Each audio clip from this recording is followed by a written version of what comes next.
Now I'm like, look at me, I know it. Look at me, I'm gonna look it up. I didn't know what 831 was because I'm too old. I will be pre-ordering this the minute I end filming this video. I don't even know what Do the Things is supposed to mean. My brain is broke. Did I already talk about this book with you guys? I was about to have a dramatic thing and it just got way more dramatic.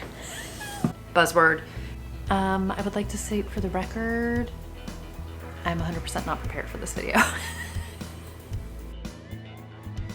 Hi everybody, it's Audrey and welcome back to Chapter and Converse. How's it going? Nice to see you here. Happy wrap up of books that I've read mostly October, a little bit into November. I've fully abandoned the monthly wrap up, as you guys know, if you've been around here for a bit, because it just became untenable. Such a lame excuse. Anyway, I have a whole bunch of books to talk about. I honestly think I'm going to break this up into two parts. We are officially into Sync November Marathon, which is the everyday writing extravaganza. There's 5 writing sprints a day.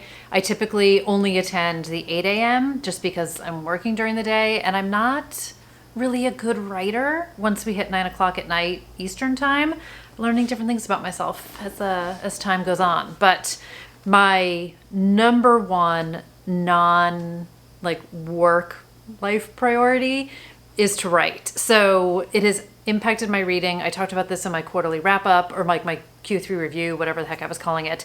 So I think the books that we see are going to be a fantastic representation of how chaotic my brain has been, how chaotic life has been.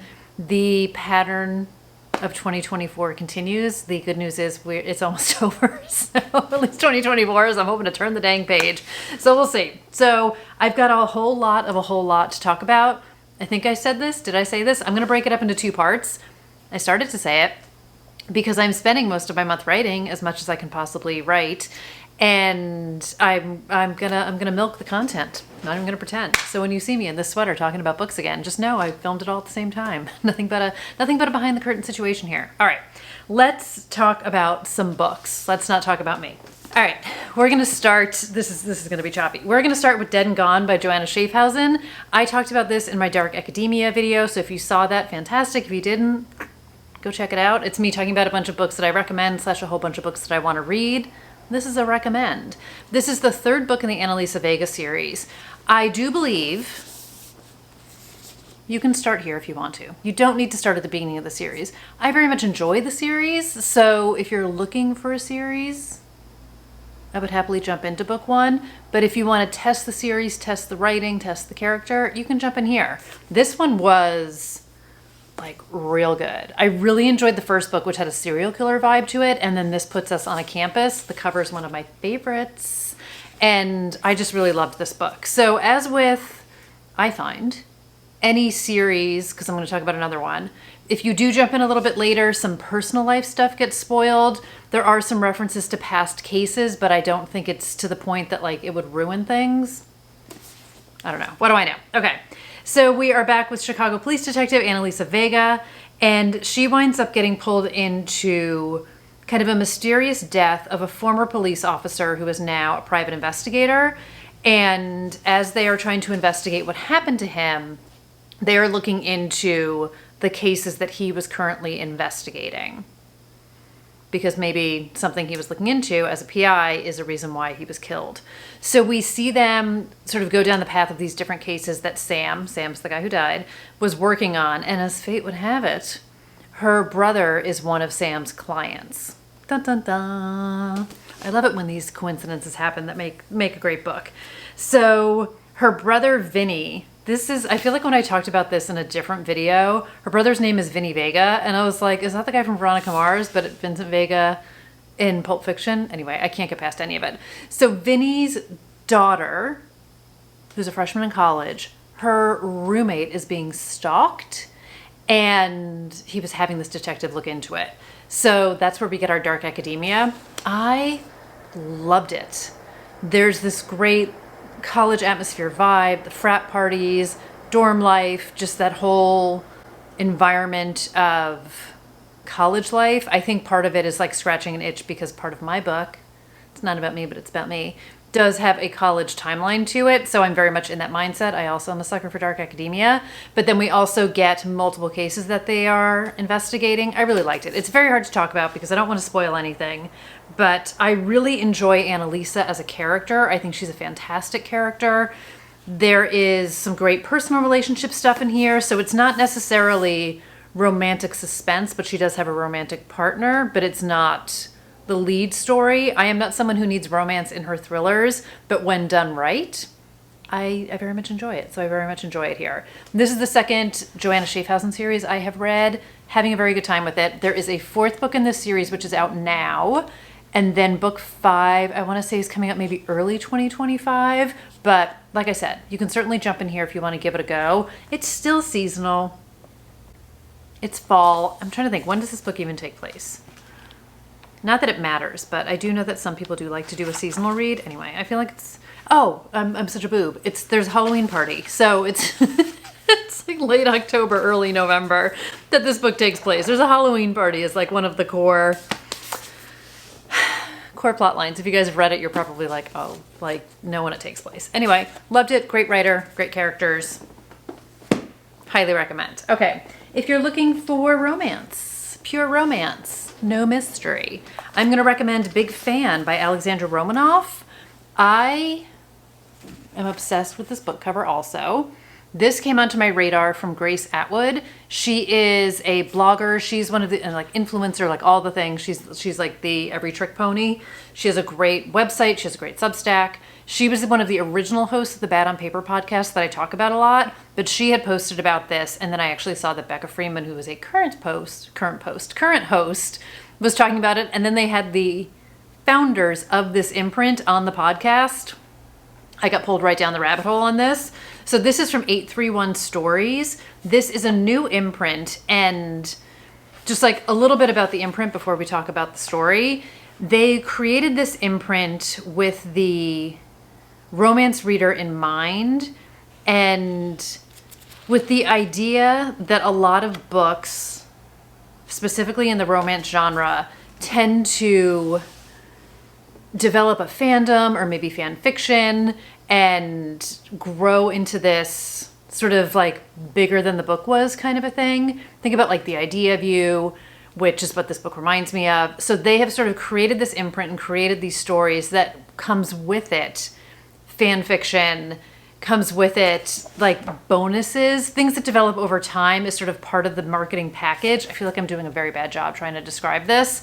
You don't have to wait for some of that fun stuff to come after. So you can read the epilogue to this. You can listen to a song. So one of the characters in this is a bit of a rock star. There's a necklace that plays a part that you can purchase. I don't know. It's kind of like a fun idea. So the second book is coming out soon. They're not a series, just like the second book in the imprint. But anyway, this is Big Fan. So this was pitched, I want to say, as like Scandal meets The Idea of You. So the main character, Maya, is a political strategist, and then her former boy band crush kind of comes looking to her for help. If you liked The Idea of You, this is not the same in any kind of a way. Like, it's not a younger woman or older woman, younger man kind of a thing. They're the same-ish age, like within a couple of years of each other. But Maya and her best friend were like the founders of the fan club for this boy band when they were younger. And now she winds up helping him as he is trying to relaunch his career. So he was like a boy bander, took a break, started a clothing line, and wants to come back out with new music on his own. And he's looking for someone to help him promote that. And she has some background. And as his number one fan from when they were younger, they had never met when they were younger, but like he's very well aware of who she is.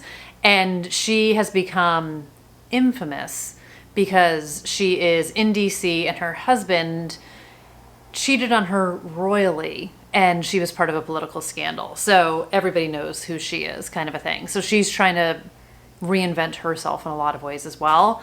It's super compact. It's a novella. God, I wanted more of them. I really, really did. It is Maya and Charlie's story. There are tropes that you would expect. There is some steam in this, and it's just really, really good fun. It's really, really good fun. I had a very good time with it, and I just highly recommend it. So like, what a great escape and great chemistry between the two of them. I love the idea of 831 stories and what I didn't know. And then when I heard it, I was like, oh my gosh, yes. So because I am not of the millennial generation, this one went right past me. But apparently a popular text code for I love you was 831. And there was that line in Gossip Girl, which I do know because despite not being a millennial, I absolutely devoured Gossip Girl, is in the beginning of season 2 with Blair and Chuck, where she's like 8 letters, like 3 words. Is it one meaning or one? Now I'm like, look at me, I know it. Look at me, I'm going to look it up. That was way too hard to find. So she says 3 words, 8 letters, say it and I'm yours. This is when Chuck won't say I love you. Love it so much. So anyway, I didn't know what 831 was because I'm too old, but it's okay. I totally enjoyed this book. Yeah, it's fine. But I don't know. I just love the entire concept of it. So very fun, very cool.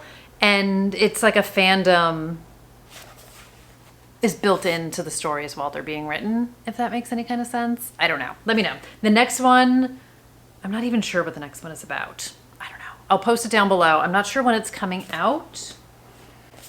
I feel like on the sooner side. I would like to say for the record, I'm 100% not prepared for this video. Spoiler alert. I absolutely missed the next book, which is coming out on November 12th. I missed it from my research was not good. It's called Hardly Strangers. When I did my November Most Anticipated, this is by A.C. Robinson. So each book is by a different author. My understanding is like the authors who write it are not romance authors, which also makes it kind of fun. This one is pitched as like, You've Got Me Already, How to Fake It in Hollywood, and Before Sunrise. Oh my God. I will be pre-ordering this the minute I end filming this video. So this is a romance about how a chance encounter can rewrite a story and change everything. It's a night Shira's been waiting for. She's at the trendy Silver Lake bar, finally getting a drink with the handsome, charming filmmaker she's been pining after for months. But when Max King, the alluring and mischievous frontman of an Irish punk band, enters the picture, an electrifying attraction ignites between them. Oh my God. You had me at Max King. What a great character name. So it is a modern romantic fiction company that prioritizes pleasure reading and the genre's enthusiastic fans. I'm very excited. I'm very, very excited. So I will link that down below for anyone else who's interested. Everything's going to be linked down below. And I will also be pre-ordering this when we're done here. But we're not done here for a bit. Okay, let me talk about another book that I actually read. This is I Need You to Read This by Jessa Maxwell. I got this from Pango. I had been looking for this. I mean, I know you could buy this book in a whole bunch of places. I had been interested in this book. I have been trying to have some self-control, and I have been trying to leverage Pango for used books, giving back to the community, supporting people like me who also sell books on Pango, like just very much enjoying the Pango situation. My Pango shop will be going live again sometime this month, so stay tuned for that. Anyway, I found it. I've been looking for a good deal. I found a really good price in excellent condition, and imagine my absolute thrill of a surprise, because when I ordered it, it said it was autographed. You guys, this was like $7. So I was like, who is selling an autographed book for $7? Thank you very much for selling this book for $7. This is one of the, I was about to have a dramatic thing and it just got way more dramatic. For anyone who follows Abby Endler, who is Crime by the Book, this is one of her Crime by the Box books that she does with Murder by the Book in Houston. You guys have heard me talk about Murder by the Book.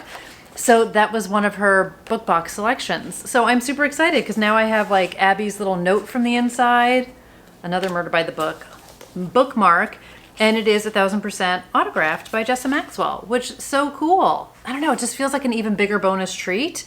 I'm very excited about all of that. So this is the first Jessa Maxwell book I have read. I do have The Golden Spoon. I don't know if you can see it. I think it's out of view. And I knew that she wrote cozier books, even though they're kind of pitched as thrillers. This to me was definitely on the cozy side. Also, you guys know, I don't think I have anything particularly dark and, no, I totally have something dark and messed up. So stay tuned. You know, I like the dark and messed up. So my cozy might be somebody else's scary. It's not like cats knitting on the cover kind of cozy, but it's definitely not as dark as a different book that I read this month.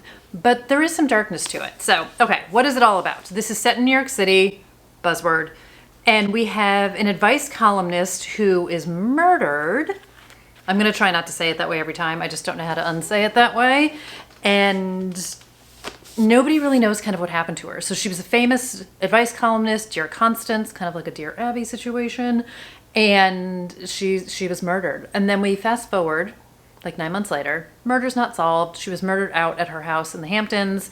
And the newspaper has decided to rehire for this position because it was a popular column. People are missing it. And our main character, who is kind of down on her luck, kind of has a lot of baggage, kind of like things are not going really well, is encouraged by 2 of her friends to apply for the job, and surprise, she gets it. And she has been obsessed with Dear Constance forever. It is her idol. The concept of being able to like fill her shoes and have this job is like her entire world is going to change. And while she starts the job, she also can't help but start to investigate what happened to Constance. So we start to get her looking into things. We are at the newspaper, which I love. I love the setting of this book. And we get a couple quirky characters. We get a couple suspicious characters. And some weird oddities start to happen in the present. So we're getting some things written in an epistolary style. We are getting some present day stuff. We are trying to figure out what happened in the past. We're trying to figure out what the heck's happening in the present. And it doesn't get scary, but there are a couple creepy moments to it. So I did enjoy Alex as a character. We definitely know she's got some stuff. Everything eventually is all revealed. It's not like we go home without knowing all the answers to things. I do feel like there was a little bit of a slowness at points to it, but when like you're in the mood for something quick and you've got something slow, I don't know, sometimes it's hard. Again, this was pitched more thrillery, so I kind of thought like, oh, maybe she stepped out of the cozy zone, but I would still say it was more mystery than thriller, would be my interpretation of it. But there's some great New York vibes to it. There are some fun characters. I feel like there's a few things where this is going to make me sound like I read thrillers all the time. I feel like there's a couple things I didn't fall for it, but there was something that I definitely did kind of fall for, which was kind of fun because like I don't want to be right all the time. I've said this many a times before. I like when I get it wrong, but I think if you're looking for something a little bit slower paced, something not scary, in my 3 videos that I did, I would definitely put this in like category number 1 of like mystery, entry. You're not here for the dark and messed upness of it all. You're not here for violence on the page. I feel like there's a smidge, but not anything worse than a Murder, She Wrote episode. How about that? Which the more I watch my Murder, She Wrote reruns, man, did that sometimes go dark and messed up. But like packaged in a not as dark and messed up. I don't even know. Anyway, I enjoyed it. I'm glad I read it. I love the cover of this one too. This is like the month of like the really cool covers. Look at the cover. Don't look at me. Look at the cover. And yeah, it was fun. It was fun. It scratched the itch. I'm glad I read it. I really did enjoy Alex as a character, and like you're kind of rooting for her. And yeah, Past Secrets is always something I enjoy. I love obviously trying to solve an unsolved mystery, and I love the newspaper vibe of it all. So there you go. And I definitely plan to read Golden Spoon, not that one has anything to do with the other. So again, I would just say manage your expectations. It's not a thriller. That's my biggest takeaway. It's just not a thriller. Which doesn't mean it's not good. Okay, let's switch gears completely. Like, what do I have down here? Okay, next book. I listened to The Third Gilmore Girl by Kelly Bishop. Did I already talk about this book with you guys? I'm having a weird deja vu. I feel like maybe I talked about it in that quarter Q3 wrap-up, maybe? It was really, really good. I'm a huge Gilmore Girls fan. I knew even less than I realized about Kelly Bishop. So I knew she was in Dirty Dancing. Like when I was watching Gilmore Girls, I was like, that's the mom from Dirty Dancing. And I knew she was in a chorus line because my parents actually saw her in a chorus line, which again, dots were connected when we were watching Gilmore Girls. And that was kind of all I knew. Like I knew that she was a Broadway actress. I knew she had been in a bunch of stuff. And then She was in that TV show, The Watchful Eye. I absolutely talked about this. Maybe it was, if this is like a deja vu, I'm really sorry, you guys. Or if this is like repetitive information, I'm really sorry, you guys. My brain is broke. That TV show, The Watchful Eye, which only had one season, which really bums me out. It was just like a weird, kind of creepy CW TV show. I loved it. I was absolutely obsessed with it. So anyway, I knew things about her, but I learned so much about her. And I just have so much respect for her as an actress, as a woman, as a partner, as a friend. Just what a fantastic woman. What a talent. I don't think it's weird to say that I thought of her in real life as like what Emily Gilmore would be, because that is my biggest knowledge of her. And she couldn't be less Emily if she tried. And just from a young age, scrappy and determined, and all of her dancing and all of the things with her mom, and just, it's such a love story to her mother. It's such a love story to her husband. It's such a love story to her colleagues and her co-stars and her career. She is like, there's no tea in here. There's no like, oh my God, I can't believe she revealed that. Like, you're not here for the dirt. You are here for a woman who has had such an outstanding career, who has earned every single bit of it, who has worked her ass off for everything, who has definitely had good fortune. The role in Dirty Dancing, like, she wasn't even supposed to be the mom. She was supposed to be like the seductress who has the affair with Patrick Swayze, but then they wound up firing the mom character, or it didn't work out. I don't want to say she got fired. That sounds rude. I don't know what happened to her, but then Kelly Bishop wound up becoming Baby's mom, so her role expanded. So there was a lot of like right place, right time, but she definitely worked like mad. And just hearing about her dancing career, hearing about her Broadway career, just the love and appreciation she has for everything that has come her way. And I cried multiple times reading this book, listening to this book. She narrates it herself. I highly recommend the audiobook. And there's so many great nuggets. There's so much wonderful wisdom to it. She's just such a fantastic woman. I'm definitely going to listen to it again. I just loved it so much. I just think she is phenomenal. And her career is, and it makes me want to go like dig out older stuff that she was in that I never saw. And she's going to be on Shrinking, I want to say, that show on Apple TV.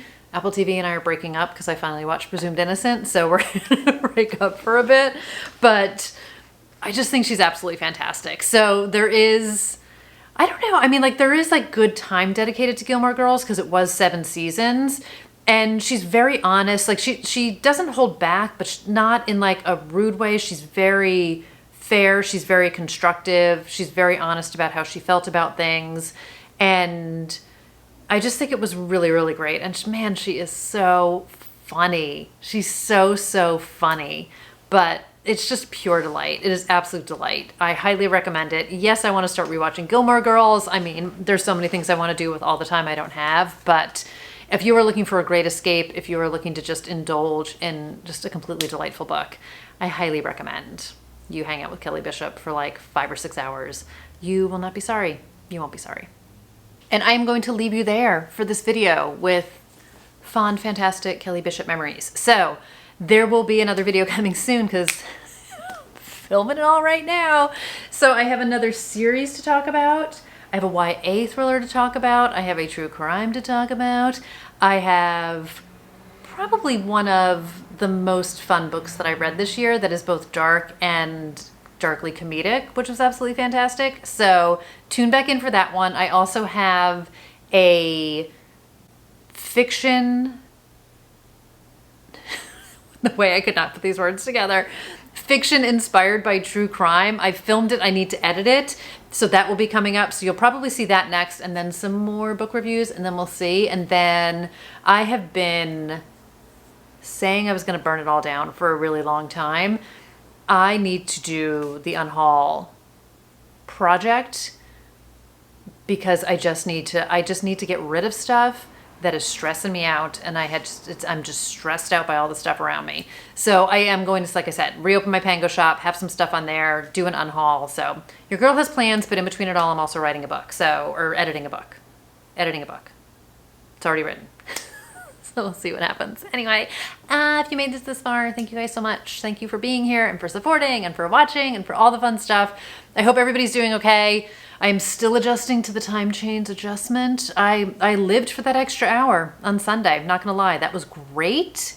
And that's about when it ended, because I don't love that it's pitch black out at like 5 o'clock. I have not been doing my nightly walks for that very reason, on top of about 5 other reasons. But anyway, that's a story for a different day. So until next time, you guys, take care, do the things, and I will see you guys in the next video. I don't even know what do the things is supposed to mean. I don't even know. All right, see you guys later. Bye.